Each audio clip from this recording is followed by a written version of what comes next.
ओम शांति। 18 जून 2024 की साकार मुरली है।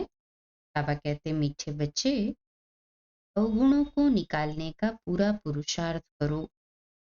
जिस गुण की कमी है उसका पोता मेल रखो। गुणों का दान करो तो गुणवान बन जाएंगे। प्रश्न: गुणवान बनने के लिए कौन सी पहली श्रीमत मिली हुई है? उत्तर: मीठे बच्चे, गुणवान बनना है तो किसी की भी देह को मत देखो, अपने को आत्मा समझो। एक बाप से सुनो, एक बाप को देखो, मनुष्य मत को नहीं देखो। दूसरी पॉइंट: देह अभिमान के वश ऐसी कोई एक्टिविटी न हो जिससे बाप का व ब्राह्मण कुल का नाम बदनाम हो।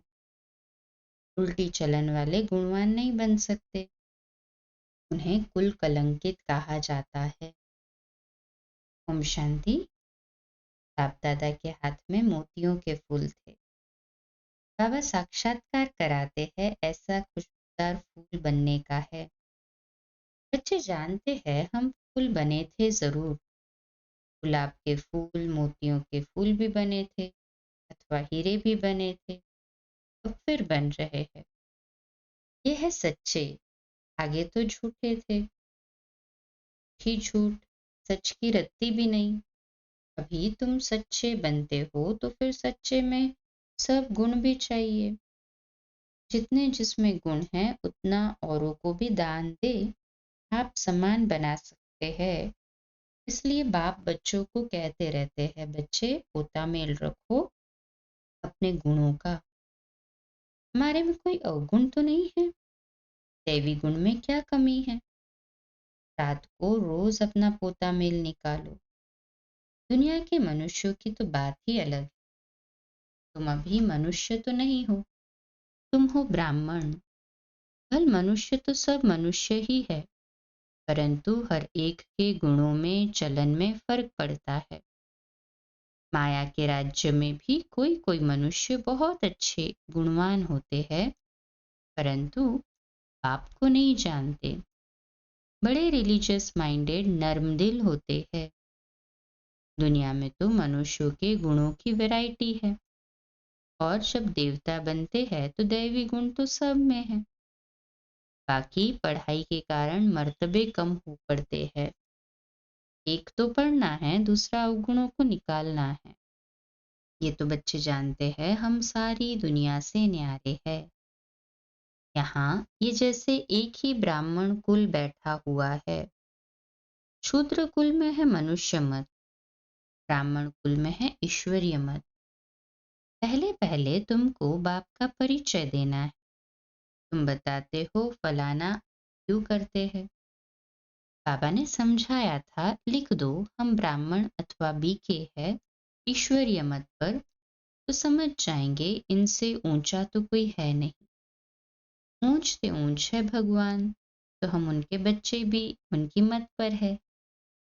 मनुष्य मत पर हम चलते नहीं, ईश्वरीय मत पर हम चल देवता बनते हैं। मनुष्य मत बिल्कुल छोड़ दी है। फिर तुमसे कोई आर्ग्यू कर न सके। कोई कहे ये क्या सुना, हाँ, ये कहाँ से सुना, किसने सिखाया? तुम कहेंगे हम हैं ईश्वरीय मत पर, प्रेरणा की बात नहीं। बेहद के बाप ईश्वर से हम समझे हुए हैं। बोलो, भक्ति मार्ग के शास्त्र मत पर हम बहुत समझ, अब हमको मिली है ईश्वरीय मत। तुम बच्चों को बाप की ही महिमा करनी है। पहले पहले बुद्धि में बिठाना है हम ईश्वरीय मत पर है। मनुष्य मत पर हम चलते नहीं, सुनते नहीं। ईश्वर ने कहा है, hear no evil, see no evil. मनुष्य मत, ईश्वर ने कहा है hear no evil, see no evil.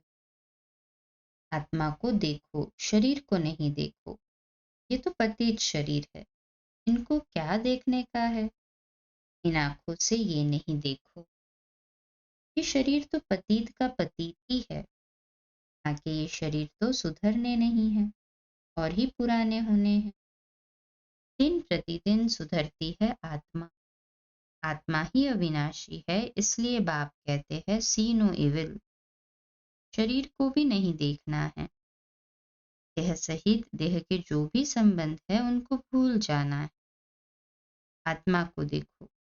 एक परमात्मा बाप से सुनो। इसमें ही मेहनत है। तुम फील करते हो ये बड़ी सब्जेक्ट है। जो होशियार होंगे उनको पद भी इतना ऊंच मिलेगा। सेकंड में जीवन मुक्ति मिल सकती है। परंतु अगर पूरा पुरुषार्थ नहीं किया तो फिर सजाएं भी बहुत खानी पड़ती। तुम बच्चे अंधों की लाठी बनते हो आपका परिचय देने के लिए। आत्मा को देखा नहीं जाता, जाना नहीं जाता। हाँ? आत्मा को देखा नहीं जाता, केवल जान सकते हैं, समझ सकते हैं, जाना ही जाता है। आत्मा को देखा नहीं जाता, बाबा कहते जाना जाता है। आत्मा कितनी छोटी है। इस आकाश तत्व में देखो मनुष्य कितनी जगह लेते हैं। मनुष्य तो आते जाते रहते हैं ना। आत्मा कहाँ आती जाती है क्या। आत्मा की कितनी छोटी सी जगह होगी। विचार की बात है। आत्माओं का झुंड होगा। शरीर के भेंट में आत्मा कितनी छोटी, कितनी थोड़ी जगह लेगी। तो रहने के लिए बहुत जगह चाहिए। अभी तुम बच्चे विशाल बुद्धि बने हो। बाप नई बातें समझाते हैं नई दुनिया के लिए, और फिर बताने वाला भी नया है। मनुष्य तो सबसे रहम मांगते रहते। अपने में ताकत नहीं है जो फिर अपने पर रहम करे। तुमको ताकत मिल। तुमने बाप से वर्षा लिया है, और कोई को रहम दिल नहीं कहा जाता। मनुष्य को कभी देवता नहीं कह सकते। रहम दिल एक ही बाप है जो मनुष्य को देवता बनाता। इसलिए कहते हैं परम पिता परमात्मा की महिमा अपरम अपार है, उसका पारावार नहीं। अभी तुम जानते हो उनके रहम का पारावार नहीं। बाबा जो नई दुनिया बनाते हैं उसमें सब कुछ नया हो। मनुष्य, पशु, पक्षी सब सतोप्रधान होते हैं। बाप ने समझाया है तुम ऊंच बनते हो तो तुम्हारी ऐसा ऊंचते ऊंच। बाप को भी बहुत कहते हैं ऊंचे ते ऊंचा, जिससे विश्व की बादशाही मिलती है। बाप साफ कहते हैं हम हथेली पर बहिश्त ले आता हूँ। वो लोग हथेली से केसर आदि निकालते हैं। यहाँ तो पढ़ाई की बात है। ये है सच्ची पढ़ाई। तुम समझते हो हम पढ़ रहे हैं। पाठशाला में आए हैं। पाठशालाएं तुम बहुत खोलो तो तुम्हारी एक्टिविटी को देखें। कोई फिर उल्टी चलन चलते हैं तो नाम बदनाम करते हैं। यह अभिमान वाले की एक्टिविटी ही अलग होगी। देखेंगे ऐसी एक्टिविटी है तो फिर जैसे सब पर कलंक लग जाता है। समझते हैं इनकी एक्टिविटी में तो कोई फर्क नहीं है, तो गोया बाप की निंदा कराई ना। टाइम लगता है। सारा दोष उस पर आ जाता है। मैनर्स बहुत अच्छे चाहिए। तुम्हारे कैरेक्टर्स बदलने में कितना टाइम लगता है। तुम समझते हो कोई कोई के कैरेक्टर्स बहुत अच्छे फर्स्ट क्लास होते हैं। वह दिखाई भी पड़ेंगे। बाबा एक एक बच्चे को बैठ देखते हैं इनमें क्या खामी है जो निकलनी चाहिए। एक एक की जांच करते हैं। खामियां तो सब में है। बाप सबको देखते रहते हैं, रिजल्ट देखते रहते हैं। बाप का तो बच्चों पर लव रहता है ना। जानते हैं ये खामी, इस कारण ये इतना ऊंच पद पा नहीं सके। अगर खामियां नहीं निकली तो बड़ा मुश्किल है। देखने से ही मालूम पड़ जाता। ये तो जानते हैं अभी टाइम पड़ा है। एक एक की जांच करते बाप की नजर एक एक के गुणों पर पड़ेगी। पूछेंगे तुम्हारे में कोई अवगुण तो नहीं है।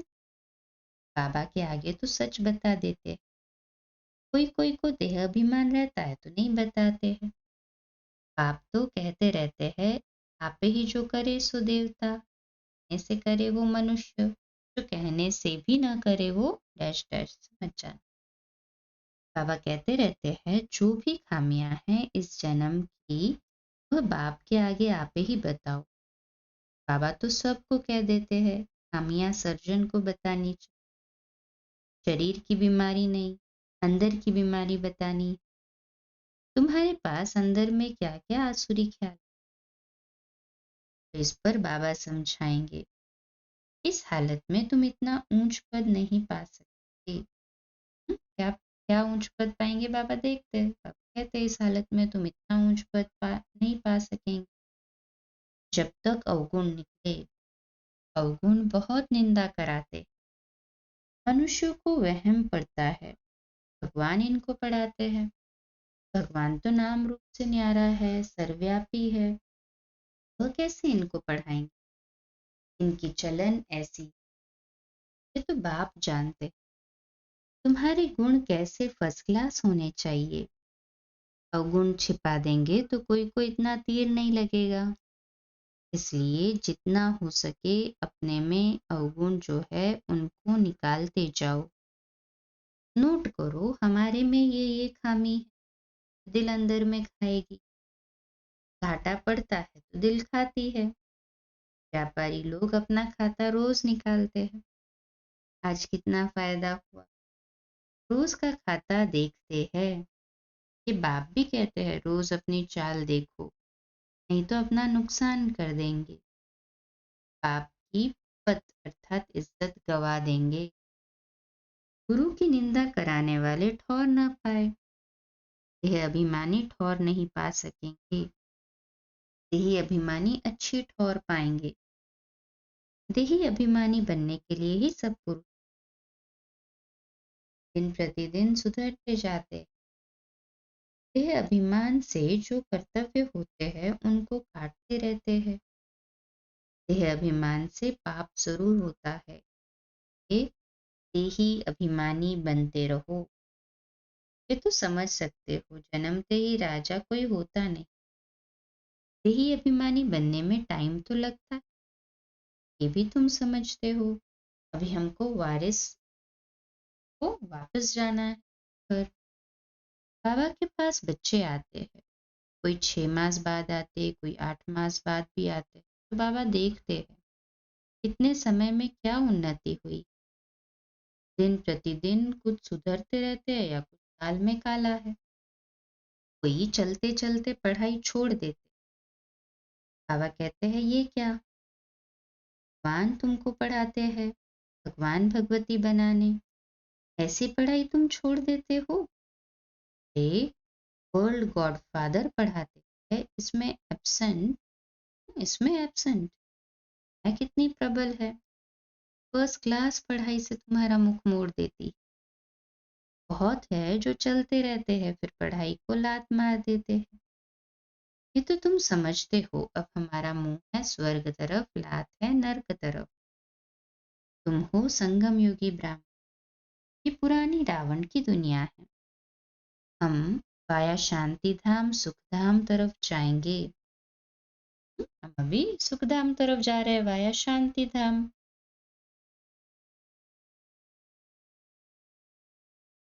बच्चों को यही याद रखना पड़े, टाइम बहुत कम है, कल भी शरीर छूट सकता है। पाप की याद नहीं होगी, फिर अंतकाल पाप समझाते तो बहुत है कि अंतकाल कैसा हो। ये सब गुप्त बातें हैं, नॉलेज भी गुप्त है। ये भी जानते हैं कल पहले जिसने जितना पुरुषार्थ किया है वही कर रहे। रामानुसार बाप भी कल्प पहले मुंह समझाते थे, इसमें फर्क नहीं पड़ सकता। पाप को याद करते रहो तो तुम्हारे विकर्म विनाश होते जाए, सजा नहीं चाहिए। बाप के सामने सजाएं बैठाएंगे तो बाप क्या कहेंगे, मैं साक्षात किए है, उस समय माफ नहीं कर सकते।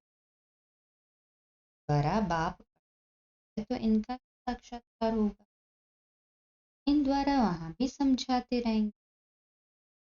ये किया। समय बहुत रोएंगे, चिल्लाएंगे, अफसोस भी करेंगे। बिगर साक्षात्कार सजा दे न सके। कहेंगे तुम कितना पढ़ाते थे, फिर ऐसे ऐसे काम किए। भी समझते हो रावण की मत पर हमने कितने पाप। पूज्य से पुजारी बन पड़े। पाप को सर्वव्यापी कहते। ये तो पहले नंबर की इंसल्ट है। इसका हिसाब किताब भी बहुत उल्झना देते हैं। तुमने अपने को कैसे चमाट। भारतवासी ही इतना गिरे हैं। पाप आकर समझाते हैं अब वो कितनी समझ में। तो भी नंबरवार समझते हैं ड्रामा अनुसार। आगे भी ऐसे ही इस समय तक के क्लास की ये रिजल्ट। आप बताएंगे तो सही ना। तो बच्चे अपनी उन्नति करते रहे। माया ऐसी है जो देही अभिमानी रहने नहीं देती। यही बड़ी सब्जेक्ट है। अपने को आत्मा समझ बाप को याद करो तो पाप भस्म हो जाए। अच्छा, मीठे मीठे सिकिलदे बच्चों प्रति माता पिता बाप दादा का याद प्यार और गुड। रूहानी बाप की रूहानी बच्चों को नमस्ते। हम रूहानी बच्चों की रूहानी माता पिता बाप दादा को याद प्यार, मॉर्निंग और नमस्ते। वाह बाबा वाह बाबा, शुक्रिया है। पहली पॉइंट, देह अभिमान में आने से पाप जरूर होते हैं। देह अभिमानी को ठौर नहीं मिलता। इसलिए देही अभिमानी बनने का पूरा पुरुषार्थ करना है। पाप की निंदा कराने वाला न। दूसरा पॉइंट, अंदर की बीमारियां बाप को सच सच बतानी, अवगुण छिपाने नहीं। अपनी जांच करनी है, मेरे में क्या क्या अवगुण। पढ़ाई से स्वयं को गुणवान बनाना है। आज का मन पद की रॉयल इच्छाओं से मुक्त रहे।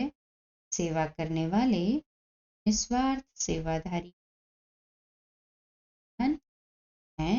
निस्वार्थ सेवाधारी आत्मा है। निस्वार्थ सेवाधारी। जैसे ब्रह्मा बाप ने कर्म के बंधन से मुक्त न्यारे बनने का सबूत दी।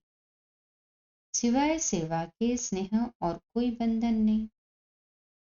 सिवाय सेवा के स्नेह के और कोई बंधन नहीं।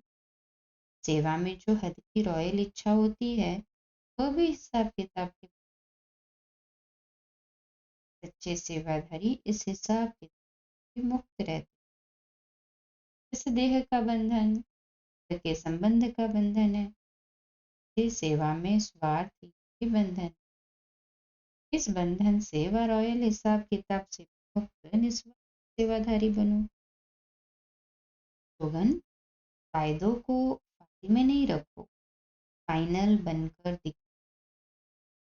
फायदों को फाइल में नहीं रखो, फाइनल बनकर।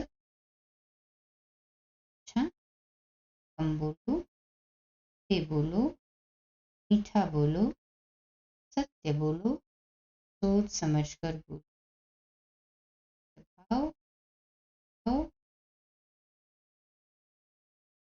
इन हो, कारक हो, कारक हो, कारक का व्यक्ति। फास्ट आते भी फास्ट जाने का सहज साथ। सदा कर्मयोगी बनकर रहना।